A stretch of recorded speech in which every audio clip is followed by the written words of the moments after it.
Sumayin niyo ang kapayapaan. Ako'y nagagalak habang kayo ay aking pinagmamasdan. Wala na imulat ninyo ang inyong sa araw-araw ng inyong mga buhay. Tunay na pinapatunayan ninyo. Palagian aking mga anak ang inyong pagmamahalan sa isa't isa, ang inyong pagdadamayan sa isa't isa, ang inyong lubos-lubos na pagmamalasakitan dahil nararamdaman ko ang mga tibok ng inyong mga puso. At ito'y aking napagmamasdan.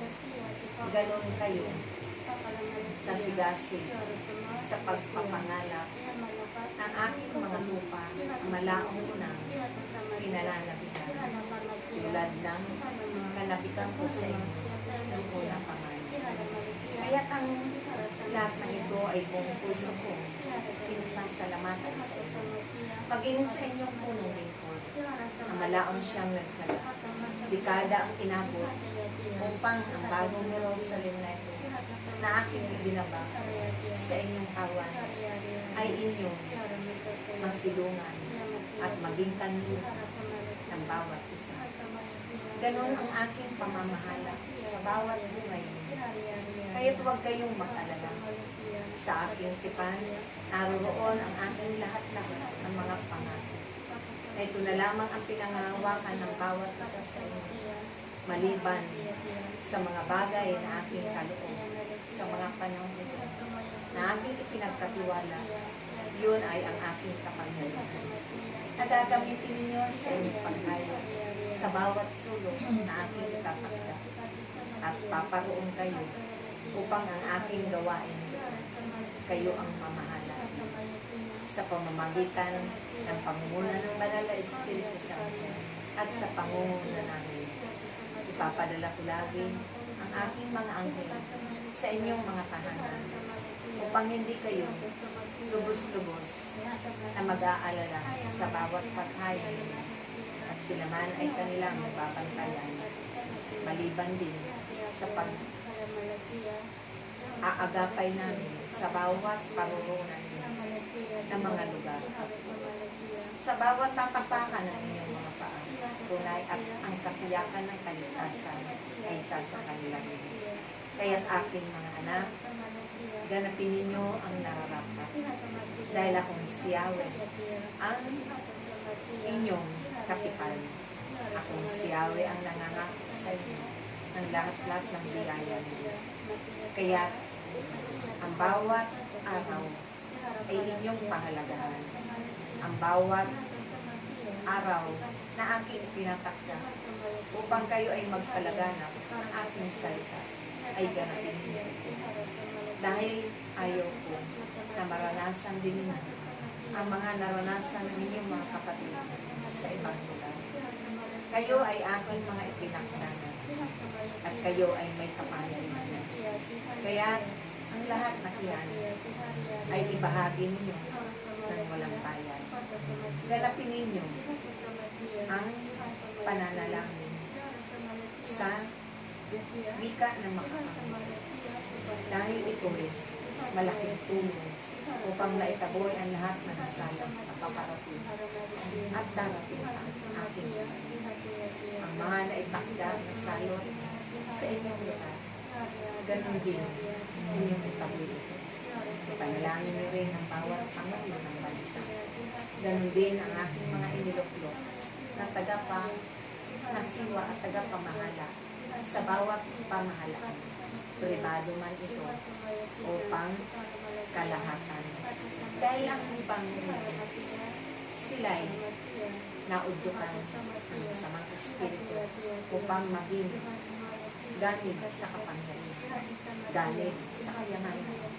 Kaya lubos-lubos na naubusan sila ng pagtitiwala sa Diyos. Wala na sila oras para ako ay kausapin nila, para ako ay paglingkuran nila sa pamamagitan ng paglilingkod nila sa kapwa nila ng buong katapatan, buong katotohanan. Ang mga puso nila ay nabahiran ng masama, ang isipan din nila Naway wag niyo itong tularan aking upang akong siya lamang ang lagi ninyong kaagapay at ang maghari sa bawat puso at kalooban sa inyong mga buhay. Dahil nalulungkot ako kapag ang isa kong anak ay naliligaw ng landas. Subalit naririyan kayo na magiging daluyan ang pagbabagong buhay nila upang makamtan din nila ang aking mga biyaya at grasya, awa at abang. Dahil ako ang Diyos na pauwi at ako ang Diyos na mayaman sa lahat. Kaya't huwag kayong mag-alala sa lahat na kayo sa pananalapi. Subalit, kayo'y aking pagkakalooban nito. Antayin ninyo aking lahat dahil ang aking pangako tunay na padadaluyan ko sa inyong mga kamay upang maibahagi rin ang iba sa mga higit na nangangailangan. Mga aba ninyong kapatid na humihingi ng tulong sa aking Panginoon. Kaya naway maging mapayapa na ang bawat kalooban niyo. Huwag ninyong pagtakahan kung bakit nagaganap ang mga hiwaga ito sa inyong komunidad. Dahil ito ang aking biyaya sa bawat isa sa inyo. Ang mga pag-uusig ay inyong labanan sa pamamagitan ng makalangit na pananalig. Sabay-sabay ninyong wiwitahin kapag kayo'y nakakaranas ng mga pagsubok sulod sa inyong mga buhay. Dahil kailanman hindi magwawagi sa mga. Ang aking paghahari, ang laging maghahari sa inyong puso at ang laging magkakaroon sa mundo. Dahil yan ay hinihingi sa akin. Ikaw na aking anak na minamahal, na nagdaraos ng iyong kaarawan. Hindi pa man ito ang araw ng iyong kaarawan mismo na aking ipinagkaloob sa iyo.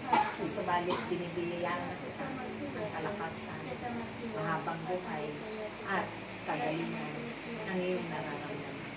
Naririyan ang iyong punong lingkod na tagapaghipo ng lahat ng karamdaman.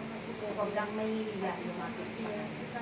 Siya'y may mababang kaloob, handang tumulong, handang maglingkod, magpakailangan. Naway tularan mo siya.